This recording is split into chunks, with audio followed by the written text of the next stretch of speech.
কিতাবা বিরাট কোহলি যার গিয়া টেসারি আসার বলে দুঃখ, রোহিত শর্মা যার গিয়া আসার দুঃখ। দেখো অত দুঃখ খেয়ে লাভ নাই, এরা প্রফেশনাল, এরা সবসময় ইনকাম সোর্স টুকায়।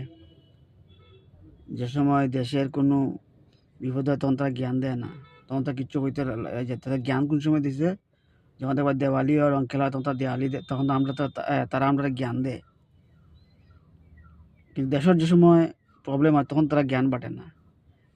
দেশে যখন প্রবলেম হয় তখন তারা জ্ঞান বাটে না। তো পাকিস্তানের প্লেয়াররা দেখে দেশ নিয়ে জ্ঞান বাটে, তারা যে সুন্দর সুন্দর ইয়ে ধরে। তারা জ্ঞান কখন বাটে? যখন দেখবে আমরা কোনো অকেশন, দেওয়ালি হইলে রং খেলা হইলে তার যে জ্ঞান বাটে। আর এরা এক ধরনের কি কি ধরনের মানুষ সবাই বুঝতে পারটায়, আর আমরা দুশো আমরা এরা বেশি উফুটা দিছি।